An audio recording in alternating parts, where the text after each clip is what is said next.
Hello student, my name is Anuj Singh और आज हम करने वाले हैं रिलेटिव वेलोसिटी इन 2 डायमेंशन का नया कॉन्सेप्ट। प्रीवियस लेक्चर के अंदर अपन ने किया था रेन अम्ब्रेला प्रॉब्लम, है ना। और आज के अब लेक्चर के अंदर हम न्यूमेरिकल सोल्व करने वाले हैं on the basis of river swimmer problem बोल दिया जाता है, या फिर इसको बोल दिया जाता है रिवर बोट प्रॉब्लम बोल दिया जाता है। कंपटीशन के पॉइंट ऑफ व्यू से मैं बताऊं तो ये क्वेश्चन बहुत इंपॉर्टेंट रहता है। रिलेटिव वेलोसिटी इन 2 डायमेंशन, या आप बोलते हैं relative velocity in a plane, इससे रिलेटेड आपको क्वेश्चन 101% एग्जाम के अंदर मिलेगा ही मिलेगा। कंपटीशन के अंदर तो डेफिनेटली, और सीबीएसई के लिए तो है ही इंपॉर्टेंट। तो आइए इस न्यूमेरिकल को सोल्व करते हैं। और इस वीडियो के अंदर सम न्यूमेरिकल आर सोल्व बाय मी, और आपकी प्रैक्टिस के लिए मैंने इस वीडियो के एंड के अंदर कुछ न्यूमेरिकल दिए हैं। प्लीज़ आप उनकी प्रैक्टिस करना, कोई भी प्रॉब्लम आए तो आप मेरे साथ शेयर करना। डिस्क्रिप्शन के अंदर, जैसे कि मैं हर वीडियो के डिस्क्रिप्शन के अंदर अपना नंबर देता हूँ, आप मुझे कॉल कर सकते हैं, मैसेज कर सकते हैं, एज यू फील कंफर्टेबल। और सबसे इम्पोर्टेंट थिंग कि अगर जो बच्चे इस चैनल के ऊपर फर्स्ट टाइम आए हैं तो प्लीज़ चैनल को लाइक कीजिए, सब्सक्राइब कीजिए और अपने फ्रेंड्स के साथ शेयर भी कीजिए। तो आज का जो अपना टॉपिक रहेगा वो रिवर बोट प्रॉब्लम की कुछ न्यूमेरिकल्स के ऊपर रहेगा। क्या कॉन्सेप्ट रहता है, इस कॉन्सेप्ट को अपन समझेंगे थ्रू न्यूमेरिकल, ठीक है। क्योंकि इसके ऊपर आता ही न्यूमेरिकल है, थोड़ा सा अंडरस्टैंडिंग के अंदर कॉन्सेप्ट को लेके आना, ठीक है। थोड़ी अपनी सेंस ऑर्गन्स का, अपनी सिक्स्थ सेंस का बढ़िया से यूज़ करना इन क्वेश्चन को करने के लिए, इन क्वेश्चन को समझने के लिए, ठीक है। तो आइए स्टार्ट करते हैं।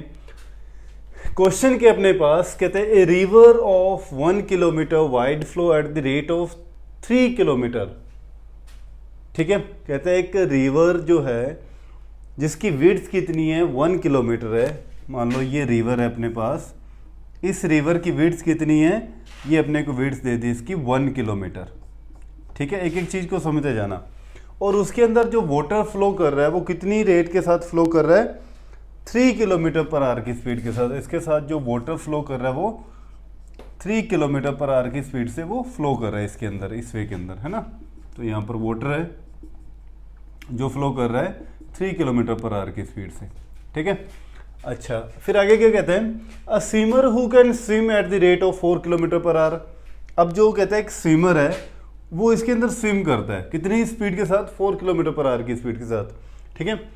To cross the river straight, वो चाहता है कि रिवर को, मान लो इस पॉइंट पे वो जंप करता है रिवर के अंदर, और बिल्कुल उसके स्टेट वो चाहता है कि वो बी पॉइंट पे पहुंच जाए, बिल्कुल सीधा उसके, ठीक है। अब अपने को क्वेश्चन के अंदर क्या पूछेगा, along what direction must the swimmer strike, किस डायरेक्शन के अंदर स्विमर स्ट्राइक करे, ठीक है। कि वो इस तरफ, मान लो वो जाना चाहता है बी के ऊपर, कि वो ए की तरफ, इस तरफ अपस्ट्रीम की तरफ जंप करे, डाउनस्ट्रीम की तरफ जंप करे, या फिर सीधा जंप करे, कैसे जंप करेगा, ठीक है। तो थोड़ा सा अंडरस्टैंडिंग के अंदर लेके आना, ठीक है। अब जब भी आपको डायरेक्शन निकालनी होती है ना, तो इट मीन्स आपको एंगल निकालना होता है, किस एंगल के साथ वो स्विमर उस पानी के अंदर, उस रिवर के अंदर जंप करे कि वो अपने सीधा टारगेट पे पहुंच जाए, ठीक है। अब यहाँ पर कंडीशन समझना, देखो इसकी स्पीड जो है स्विमर की है 4 किलोमीटर पर आवर।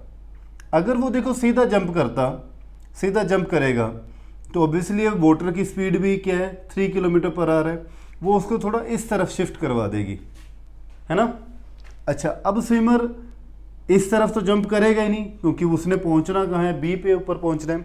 तो अपने पास फाइनली जो स्विमर है वो हमेशा कब करेगा, किस तरफ जंप करेगा, वो इस तरफ जंप करेगा, ठीक है। कितनी वेलोसिटी के साथ, 4 किलोमीटर पर आवर की वेलोसिटी के साथ, ठीक है। अब अपने को ये फाइंड करना है एंगल, कि कितने एंगल से वो इस रिवर के अंदर जंप करे कि वो बी पॉइंट पे पहुंच जाए। मतलब ऐसे स्विम करता हुआ, जब वो ऐसे स्विम करेगा तो वाटर भी तो उसको क्या करेगा, इस तरफ लेके जाएगा, समझे। वो ऐसे स्विम करेगा तो वाटर भी उसको क्या करेगा, इस तरफ शिफ्ट करेगा, क्योंकि वाटर की भी कुछ स्पीड है, समझ गए इस बात को। अच्छा, अब अपने को ये फाइंड करना है एंगल, कितने एंगल से वो जंप करेगा। सेकेंड थिंग अपने को क्या फाइंड करनी है, what is the resultant velocity of the swimmer, उस स्विमर की रिजल्टेंट वेलोसिटी कितनी है, ठीक है। Third, how long does he take to cross the river, उसको इस रिवर को क्रॉस करने में ए से बी पॉइंट तक जाने में कितना टाइम लगेगा, ये भी अपने को 3 चीज़ें कैलकुलेट करनी है। ठीक है, तो 1 बाय 1 सारी चीज़ों को समझते हैं। नंबर 1, हाँ जी, तो आपने हमेशा सपोज करना है ये वाला एंगल, ये वाला एंगल कितना है, थीटा पर मान लेते हैं, सपोज कर लेते हैं कि थीटा एंगल के साथ उसने रिवर के अंदर जंप किया ताकि बी पॉइंट पे पहुंच सके वो। ठीक है, जब भी थीटा एंगल के साथ 4 किलोमीटर पर आवर की स्पीड्स के साथ करेगा, तो जब थीटा को यहाँ पर इसको 4 किलोमीटर पर आवर को रिजोल्व करोगे तो इसके 2 कंपोनेंट बनेंगे, है ना। ये बेस हो गया, बेस की तरफ कंपोनेंट क्या बनेगा 4 कोस थीटा, और इसके हॉरिजॉन्टल इस तरफ कंपोनेंट क्या बनेगा 4 साइन थीटा, 4 साइन थीटा। अब मैं आपको एक चीज़ बताता हूँ यहाँ पर समझने वाली चीज़। अगर देखो आपसे क्वेश्चन में पूछा जाता है कि वो कैसे जंप करेगा, तो यहाँ पर ये अपने पास 3 वेलोसिटीज़ हैं। यहाँ पर इसको बोलते हैं हॉरिजॉन्टल वेलोसिटी, ये है वर्टिकल वेलोसिटी, ठीक है, और ये है रिवर की वेलोसिटी। अगर स्विमर की हॉरिजॉन्टल वेलोसिटी इस वेलोसिटी के साथ रिवर की हॉरिजॉन्टल वेलोसिटी की अगर इक्वल आ जाती है, कॉन्सेप्ट को समझना, अगर इस तरफ वाली वेलोसिटी है तो वेलोसिटी ना 4 किलोमीटर पर आवर, इसी को ही तो अपन ने रिजोल्व किया है। अगर ये 4 साइन थीटा की वैल्यू रिवर की वेलोसिटी 3 के इक्वल आ जाती है, ठीक है, तो उस केस के अंदर पर्सन डायरेक्ट बी पॉइंट पे पहुंच जाएगा। कंडीशन समझना। अब आपसे क्वेश्चन पूछ लेगा कि वो बी पॉइंट पे पहुंचेगा या नहीं पहुंचेगा, तो क्या रीज़न होगा यहाँ पर। अगर तो आप बताएंगे कि अगर उसकी हॉरिजॉन्टल वेलोसिटी स्विमर की वो रिवर की वेलोसिटी के क्या आ जाती है इक्वल आ जाती है, तो उस केस के अंदर ही ऑब्जेक्ट ए कहाँ पे पहुंच पाएगा बी के ऊपर। क्योंकि मान लो उसकी इस तरफ वेलोसिटी आ जाती है कि सपोज कर लेते हैं इस तरफ 3 है तो इस तरफ भी 3 आ जाती है, तो 3 और ये दोनों एक दूसरे को, ये चल रहा है इस तरफ है ना और ये चल रहा है पानी इस तरफ, तो ये दोनों एक दूसरे के इफेक्ट को क्या कर देंगे, हॉरिजॉन्टल वेलोसिटी एक दूसरे के इफेक्ट को कैंसिल आउट कर देगी, ऑब्जेक्ट सीधा बी पे पहुंच जाएगा।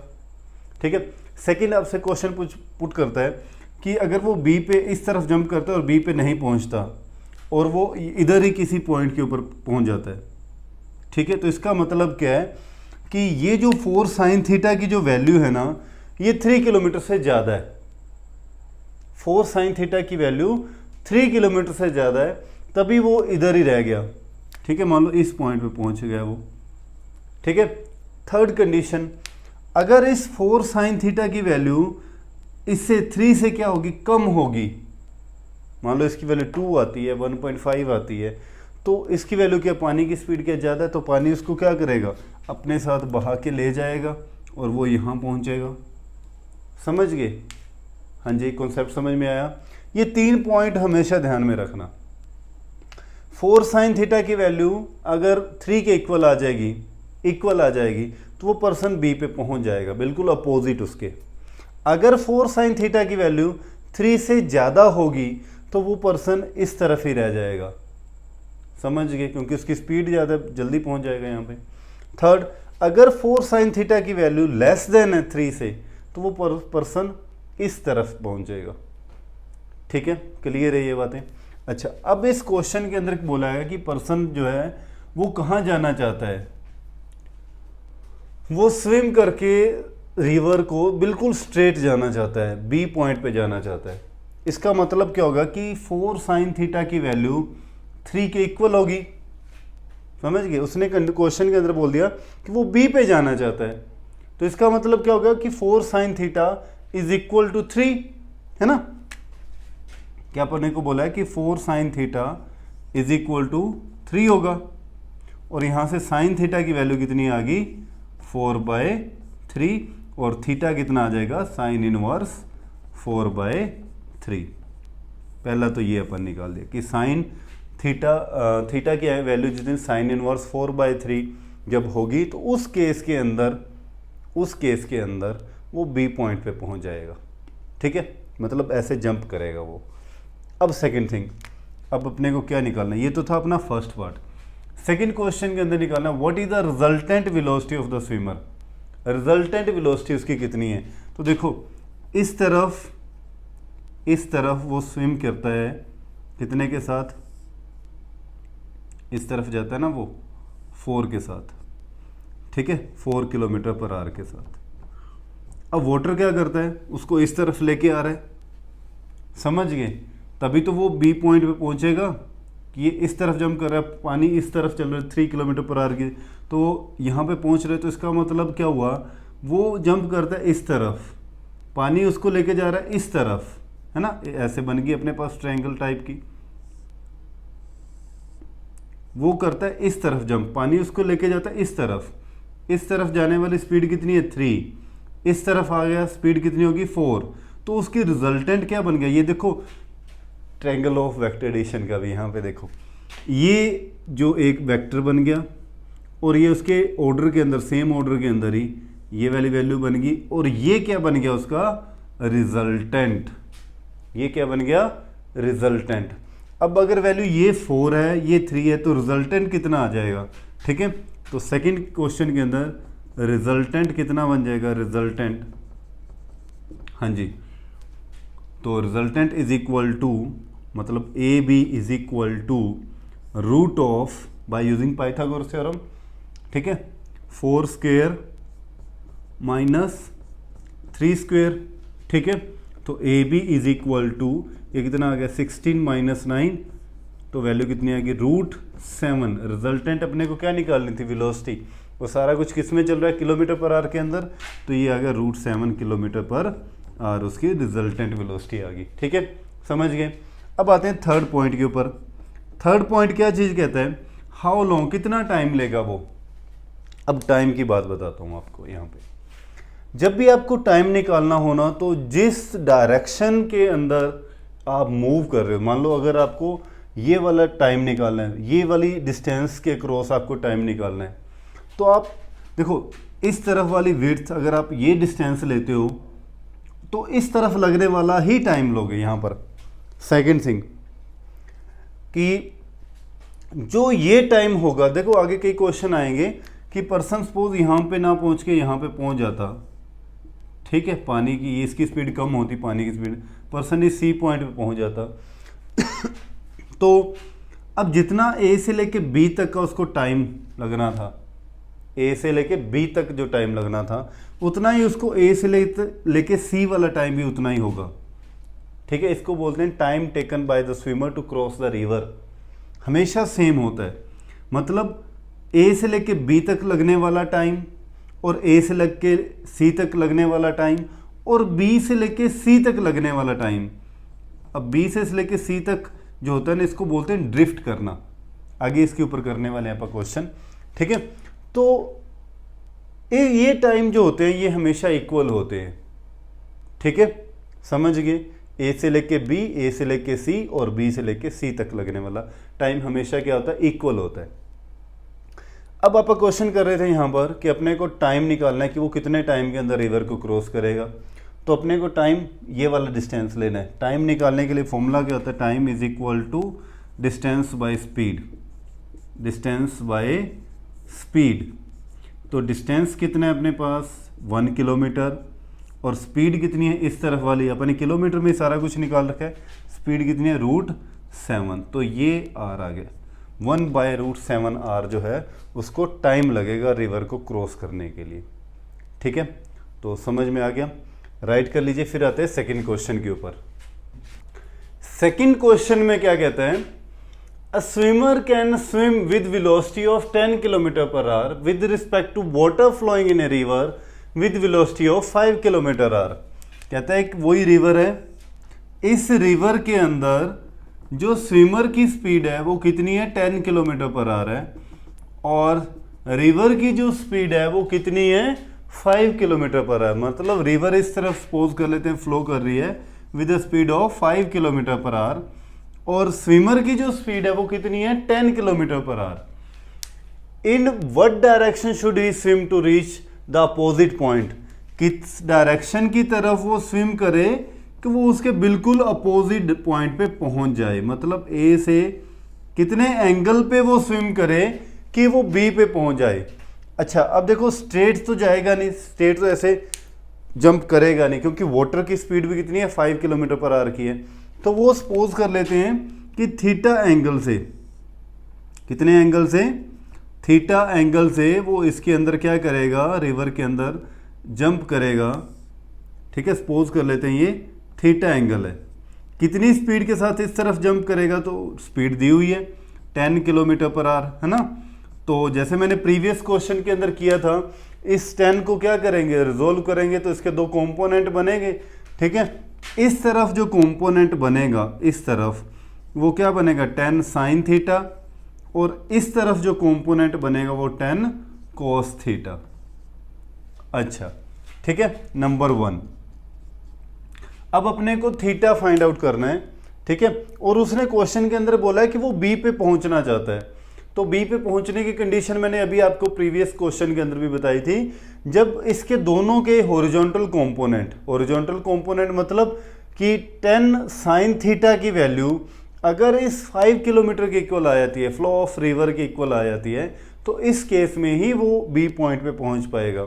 तो कंडीशन क्या अपनी कि 10 साइन थीटा अगर इक्वल है 5 के, तो यहाँ से साइन थीटा की वैल्यू क्या आ जाएगी 5/10, 5/10 मतलब 1/2, और theta is equal to sine inverse 1/2, और साइन इनवर्स 1/2 कितने पे होता है, थीटा की वैल्यू जब कितनी हो 30 डिग्री हो।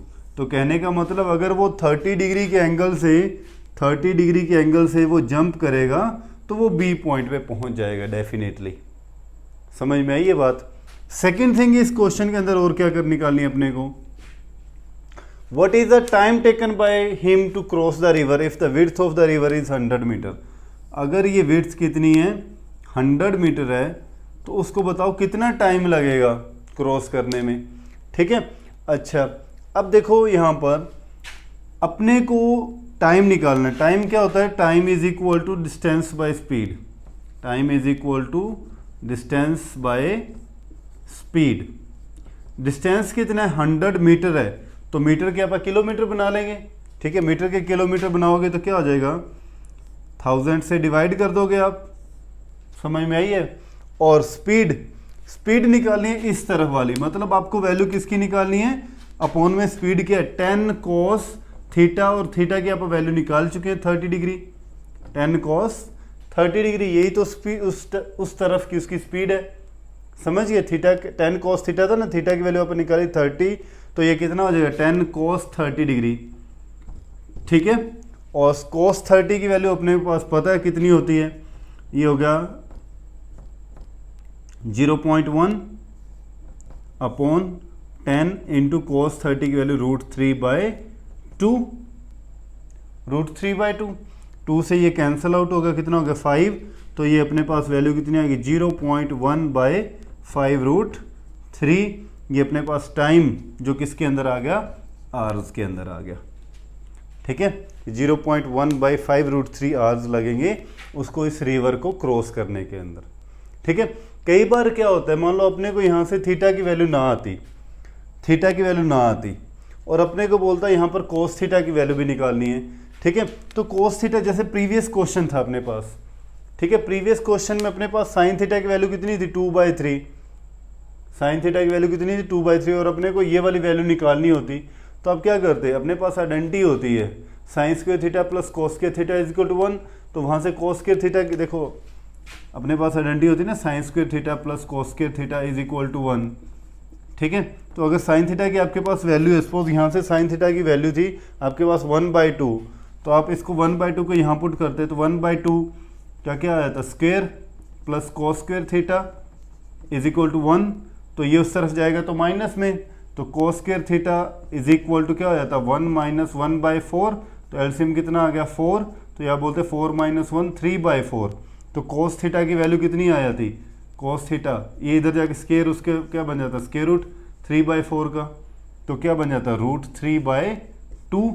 कोस थीटा की वैल्यू कितनी आती √3/2, और यही अपन ने देखो डायरेक्ट यहाँ पर लगा दी क्योंकि थीटा अपने को पता चल चुका था। बाई चांस थीटा ना भी पता तो आप इस वे के अंदर वैल्यू निकाल सकते हो कोस थीटा की। ठीक है, समझ में आ गया ये क्वेश्चन, राइट कर लीजिए। फिर आते हैं नेक्स्ट क्वेश्चन के ऊपर। थर्ड क्वेश्चन के अंदर थोड़ा सा कॉन्सेप्ट चेंज हो जाएगा। कॉन्सेप्ट देखो किस वे के अंदर, कहते हैं एक swimmer can swim with velocity of 4 kilometre per hour in still water, how long does he take to cross a river 1 kilometre wide if the river flow at 3 kilometre per hour. कहता है एक river जो है वो flow कर रही है कितने के साथ, 3 किलोमीटर पर आवर के साथ, ठीक है, और इस रिवर की विड्थ कितनी है, 1 किलोमीटर है, और रिवर जो स्विमर है स्विम करेगा with velocity of 4 kilometre per our, swimmer की जो वेलोसिटी रहेगी 4 किलोमीटर पर आवर रहेगी। अब इसने एक कंडीशन यहां पर दे दी, and he stroke normal to the river current, मतलब उसने जंप करना है, बिल्कुल सीधा जंप करेगा वो। पहले तो अपन निकालते थे एंगल, है ना, इस क्वेश्चन के अंदर उसने कंडीशन दे ही दी कि वो जो स्विमर है वो बिल्कुल सीधा स्विम करने वाला है, ऐसे, समझ गए, बिल्कुल जब वो सीधा ऐसे स्विम करेगा कितने की वेलोसिटी के साथ, 4 किलोमीटर पर आवर के साथ, कितने की वेलोसिटी के साथ, 4 किलोमीटर पर आवर के साथ, ठीक है, ऐसे जंप करेगा सीधा। तो बताना क्या है अपने को, how long does he take to cross the river, उसको रिवर को क्रॉस करने में कितना टाइम लगेगा। सेकेंड थिंग अपने को निकालनी है, how far down the river does he go when reaches the other bank, जब वो इस पॉइंट बैंक पे पहुंचेगा, किनारे पे पहुंचेगा, तो वो किस पॉइंट पे पहुंचेगा, कितना वो नीचे की तरफ चला जाएगा। तो देखो बेटे, वो जब 4 की वेलोसिटी के साथ जंप करेगा और 3 की वेलोसिटी के साथ वाटर इस तरफ फ्लो कर रहा है, तो ऑब्वियसली है कि वो बी पॉइंट तक तो वो पहुंचेगा नहीं, ठीक है, पानी उसको बहा के अपने साथ इस पॉइंट पे ले जाता है, सपोज सी पॉइंट पे जाके वो पहुंचेगा, ठीक है, सी पॉइंट पे जाके वो पहुंचा, ठीक है। अब अपने को दो चीजें कि उसको एक तो ए से लेके सी तक जाने में टाइम कितना लगा वो निकालना है, सेकंड थिंग अपने को निकालना है कि वो बी से कितना इस तरफ शिफ्ट हो गया, और बी से जो इस तरफ शिफ्ट होने को बोला जाता है ड्रिफ्ट, क्या बोलते हैं, ड्रिफ्ट कितना हो गया वो, ठीक है, जाना चाहता तो वो बी पॉइंट पे पहुंच गया, वो सी पॉइंट पे, तो कितना ड्रिफ्ट होगा ये भी अपने को निकालना है, ठीक है। अब देखो इसके अंदर मैंने आपको बोला था टाइम जो ए से लेके बी तक का उसको टाइम लगेगा, उतना ही उसको ए से लेके सी तक जाने में टाइम लगेगा, और उतना ही उसको बी से लेके सी तक जाने में, ड्रिफ्ट होने में टाइम लगेगा। ये हमेशा इक्वल होते हैं, ठीक है। देखो अब first thing, time is equal to क्या होता है, distance by speed, distance by speed. तो डिस्टेंस कितना है, डिस्टेंस कितना है, ये वाला 1 किलोमीटर, और इस तरफ उसकी स्पीड कितनी है, 4 किलोमीटर, ठीक है। तो कितना टाइम लगेगा, 1/4 आवर, इतना टाइम लगेगा उसको, ठीक है, डायरेक्ट निकल गया यार ये तो, ठीक है। सेकेंड थिंग अपने को इसके अंदर और निकालनी है, सेकेंड थिंग क्या निकालना है अपने को कि वो कितना ड्रिफ्ट हो गया, ये वाला डिस्टेंस, ड्रिफ्ट का मतलब ये वाला जो बी से लेके सी तक का डिस्टेंस अपने को निकालना है कितना होगा। तो जब एक ध्यान रखना, जब भी आपको ड्रिफ्ट निकालनी होती है ना, तो आपको इस तरफ वाला डिस्टेंस निकालना है, ये वाला हॉरिजॉन के क्रॉस, तो हॉरिजॉन के क्रॉस वाली ही आपको स्पीड लेनी है। फिर से जब आपको डिस्टेंस निकालना है हॉरिजॉन की तरफ वाला, ये वाला, तो इस तरफ वाली ही आपको स्पीड लेनी होती है, ठीक है, समझ गए। तो जब आपको यहाँ पर निकालना है, ड्रिफ्ट निकालनी है, ड्रिफ्ट मतलब बी सी की वैल्यू, ये डिस्टेंस निकालना है, तो डिस्टेंस इज इक्वल टू क्या होता है, speed multi time. Speed horizon वाली लेनी है, हमेशा ध्यान रखना, इस बात को दिमाग के अंदर बैठा लेना, ठीक है, कि जब भी ड्रिफ्ट निकालनी होगी तो जो स्पीड क्या लेंगे आप, हॉरिजॉन के क्रॉस। हॉरिजॉन के क्रॉस वाटर की स्पीड कितनी है, 5, है ना, तो स्पीड कितनी है, 5 किलोमीटर पर आवर। टाइम कितना लगा था, टाइम मैंने अभी आपको बताया, जो ए से लेके बी तक का टाइम होगा वही बी से लेके सी तक का टाइम होगा, वही ए से लेके सी तक जाने का सेम टाइम होते हैं हमेशा ये, ठीक है। तो 1/4 टाइम अपन निकाल ही चुके, तो कितना आ गया ये, 5/4 आ गया, ठीक है। डिस्टेंस मतलब किलोमीटर के अंदर है सारा, ठीक है। अब एक चीज़ और मैं आपको बताता हूँ, ये तो अपना जैसे क्वेश्चन सोल्व था, बड़ा इजी क्वेश्चन था, अपन ने कर दिया, कई बार क्या होता है कि ये जो वाटर की स्पीड, देखो पर्सन अगर इस तरफ जंप कर रहा होता, इस तरफ जंप कर रहा होता, और उसकी हॉरिजॉन्टल स्पीड मान लो इधर तो 5 है, इधर इसकी मान लो 3 आती, इस तरफ हॉरिजॉन्टल स्पीड, जैसे आप पहले क्वेश्चन कर रहे थे ना कि अगर इसको थीटा एंगल है और इस तरफ वाला कंपोनेंट इस वाले कंपोनेंट के अगर इक्वल आ जाता तो बी पॉइंट पे पहुंच जाएगा, है ना। जब इस तरफ वाली वैल्यू इस वैल्यू से क्या होगी, कम होगी, तो ऑब्वियसली ये पर्सन यहाँ पे पहुंचेगा सी पॉइंट पे, समझ गए, क्योंकि पानी उसको अपने साथ इस तरफ शिफ्ट कर देगा। अच्छा, जब इस तरफ शिफ्ट कर देगा और आपको अब बोलेगा इस कंडीशन के अंदर ड्रिफ्ट निकालो, ठीक है, और मैंने आपको बोला है कि आपने हमेशा हॉरिजॉन्टल डायरेक्शन वाली स्पीड लेनी है, तो इस केस में ड्रिफ्ट निकालने के लिए स्पीड की वैल्यू क्या होगी। अब इस केस में नेट स्पीड यहाँ पर कितनी होगी, बी से लेके सी तक जो वो शिफ्ट कर रहा है, इस केस के अंदर नेट स्पीड कितनी होगी, तो आप बोलोगे 5 इस तरफ है, 3 हॉरिजॉन्टल कंपोनेंट इस तरफ है, तो नेट स्पीड की वैल्यू आप क्या लोगे, 2 लोगे। समझ में आई ये बात। तब नेट स्पीड कितनी लेंगे, 2 लेंगे। ये नहीं कि आप अब भी इस केस में सर ने तो बोला कि हॉरिजॉन्टल वाली लेनी है तो आप क्या लो, 5 ही ले लो। समझ में आई। इस केस में नहीं 5, आपने देखना है इस तरफ वाटर की, इस तरफ जो स्विमर की स्पीड है 3 किलोमीटर है और इस तरफ वाटर की स्पीड कितनी है 5, तो नेट स्पीड कितनी रहेगी 2, जिस स्पीड के साथ वो इस तरफ क्या हो रहा है, शिफ्ट हो रहा है, ठीक है। तो ये स्पीड कितनी रह जाएगी 2, और टाइम इस केस में आप निकाल ही सकते हो जैसे मर्जी, ठीक है। तो इस पॉइंट को ध्यान रखना, ठीक है। एक लास्ट क्वेश्चन इसके बाद और मैं आपको करवाने वाला हूं, प्लीज राइट कर लीजिए। यस बेटे, अब आते हैं क्वेश्चन नंबर 4 के ऊपर। क्वेश्चन नंबर 4 क्या कहते हैं, a man can swim at a speed of 3 kilometre per hour in still water. Still water का मतलब जब भी ये दिया होता है ना तो ये विद रिस्पेक्ट टू ग्राउंड बात करता होता है, ठीक है। अच्छा, आगे कहता है he want to cross a river flowing at 2 kilometre per hour, और रिवर भी फ्लो करती है ना ये, तो इसकी स्पीड भी विद रिस्पेक्ट टू ग्राउंड ही ये होती है, ध्यान रखना इस बात का भी, ठीक है। अच्छा चलो इस क्वेश्चन को करते हैं कि रिवर की जो स्पीड है, आज मैं ना एक्चुअल में बहुत थक गया हूँ, आज रात काफ़ी लेट हो चुका हूँ, ये टाइम हो गया 1:30 से 2 बजे का टाइम, ठीक है। थक गए भी आज, तो सुबह से काम ही कर रहे हैं और मेंटली थक जाते हैं। फिजिकली तो चलो ठीक है, जो थकना, मेंटली थके जाते हैं।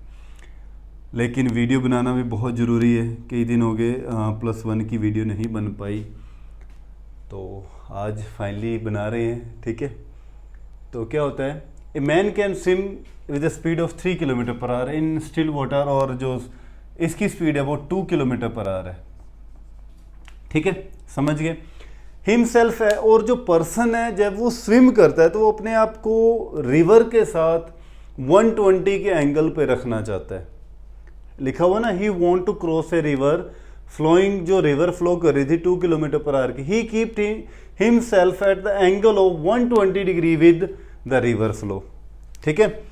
यहाँ पर पॉइंट है और पर्सन अपने आप को वो जानना चाहता है इस बी पॉइंट के ऊपर, और वो अपने आप को रिवर के साथ कितने एंगल पे रखता है। अगर आप सपोज कर ले वो यहाँ अपने आप को कितने एंगल के साथ रखता है, 120 के एंगल के साथ रिवर के साथ, ये पर्सन इस तरफ जंप करता है वो, ठीक है।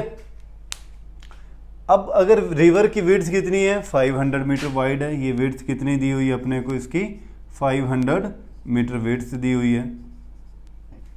कैलकुलेट क्या करना है, सबसे पहले तो find the time taken he reach to cross the river, इस रिवर को क्रॉस करने में उसको कितना टाइम लगेगा, पहली बात तो ये निकालनी है, ठीक है। चलो इसको कैलकुलेट करते हैं। देखो वो ए से बिल्कुल स्ट्रेट यहाँ पर बी, उसका जहाँ पर जाना चाहता है वो, ठीक है। अब देखते हैं जा पाएगा या नहीं जा पाएगा, वो तो बाद की बातें हैं, ठीक है। तो ये सारा एंगल अपने को दिया हुआ है कितना, 120 का, तो अगर ये सारा 120 तो ये कितना रह गया 60, और ये टोटल एंगल कितना होता है 90 का, ये 60, तो ये अपने पास थीटा कितना आ गया 30 डिग्री का, समझ में आया, थीटा कितना आ गया 30, और उसकी इस तरफ वाली वेलोसिटी कितनी है पर्सन की है 3 किलोमीटर पर आवर, ठीक है। तो 3 को जब रिजोल्व करेंगे तो इस तरफ कंपोनेंट क्या आएगा 3 sin 30 डिग्री और बेस की तरफ कंपोनेंट क्या बनेगा 3 cos 30 डिग्री। समझ गए? कोई डाउट यहाँ तक?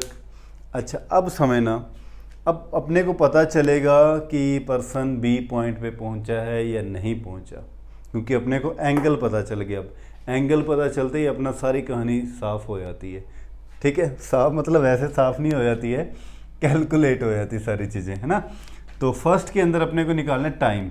अब टाइम निकालने के लिए अपने को क्या चाहिए, टाइम। नंबर 1 टाइम निकालने के लिए time is equal to distance by speed. तो डिस्टेंस कितना है, इस तरफ 500 मीटर मतलब 0.5 किलोमीटर, ठीक है, अपॉन स्पीड, स्पीड उसकी 3 cos 30 डिग्री, मतलब ये वाली स्पीड लेंगे और इस तरफ वाला ही अपने पास क्या था, डिस्टेंस था। तो 0.5 और 3 cos 30 की वैल्यू कितनी होती है, √3/2। तो ये कितना आ जाएगा 0.5 और ये कट के अपने पास आ गया 1.5 √3, ठीक है। और पॉइंट से ये पॉइंट ख़त्म हो जाएगा और 5 3 ज़ार 15, तो ये अपने पास आ जाएगा 1/3 √3r। इतना टाइम उसको लगेगा रिवर को क्रॉस करने में, ठीक है। सेकेंड थिंग उसने बोला है at what point on the opposite bank he arrive.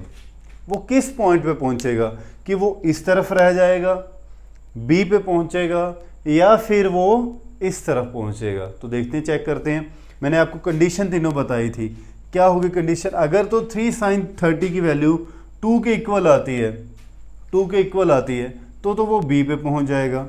अगर 3 sin 30 की वैल्यू 2 से ज़्यादा आई तो वो इस तरफ रह जाएगा। अगर 3 sin 30 की वैल्यू 2 से कम आती है तो वो इस तरफ शिफ्ट हो जाएगा।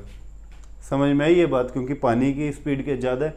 तो देखते हैं अब 3 sin 30 की वैल्यू कितनी होती है, sin 30 की वैल्यू 1/2, तो ये वैल्यू कितनी आ गई 3/2, 3/2 मतलब 1.5, सही है। इस तरफ वाली स्पीड कितनी आ गई अपनी 1.5, पानी की स्पीड कितनी थी 2, तो अब क्या होगा, ऑब्वियसली मैं अभी आपको ये बता रहा था, अगर इस तरफ वाली स्पीड हॉरिजॉन्टल स्पीड इस तरफ वाली स्पीड से क्या आती है, कम होती है, तो पानी उसको किस तरफ ले जाएगा, इस तरफ शिफ्ट ले करवा देगा। तो सपोज वो कहाँ पहुँचेगा, सी पॉइंट पे पहुँचेगा। तो इस केस में उसने क्या बोला है, at what point on the opposite bank he arrive, तो वो किस पॉइंट पे पहुंच गया, पहुंचना चाहता था यहाँ, पहुंच गया वो यहाँ। तो कितना ड्रिफ्ट हो गया अपने को ये निकालना है, कितना ड्रिफ्ट हो गया, कितना ड्रिफ्ट हो गया, इस तरफ चला गया, ठीक है। तो ड्रिफ्ट कैसे निकालोगे आप, मैंने अभी आपको बताया था ड्रिफ्ट निकालने का फॉर्मूला। ड्रिफ्ट क्या होता है, is a type of distance. Distance निकालने का formula speed multi time, speed multi time. अब स्पीड कितनी है उसकी, अब कहीं हॉरिजॉन्टल ड्रिफ्ट का ये डिस्टेंस निकालना है। जैसे मैं प्रीवियस न्यूमेरिकल के अंदर आपको समझा रहा था ये बात, कि अगर आपको ड्रिफ्ट निकालनी है तो इस तरफ वाला ही आपको क्या लेना है, डिस्टेंस लेना है। लेकिन वो इस तरफ वाले ही स्पीड लेनी है, लेकिन वो कौन सी स्पीड लेनी है, वो लेनी है उन दोनों की एवरेज स्पीड। मतलब इस तरफ है स्पीड 2 और इस तरफ स्पीड कितनी है स्विमर की 1.5। स्विमर की जो स्पीड है वो है 1.5, इस तरफ वाटर की स्पीड कितनी है 2, तो नेट स्पीड कितनी रहेगी 0.5। तो अब ड्रिफ्ट के केस में नेट स्पीड कितनी लेनी है आपने 0.5। समझ गए, हाँ जी। टाइम कितना है, टाइम अभी अपन ने निकाल ही लिया, कितना आ गया 1/3 √3, तो ये कितना आ गया 0.5/3 √3, और ये किस चीज़ के अंदर है, किलोमीटर के अंदर, ठीक है। तो ये अपना क्या निकल गया, ड्रिफ्ट निकल गया, इस तरफ वो कितना शिफ्ट हो गया, ठीक है। तो आई होप कि आपको ये न्यूमेरिकल समझ में आ गए होंगे। तो इस वीडियो के एंड के अंदर मैंने आपकी प्रैक्टिस के लिए कुछ न्यूमेरिकल दिए हैं, तो ट्राई करना। किसी भी क्वेश्चन के अंदर कोई प्रॉब्लम आए तो प्लीज़ आप मेरे साथ शेयर करना। घर पे रहना, अपना ध्यान रखना। जय हिंद, थैंक यू।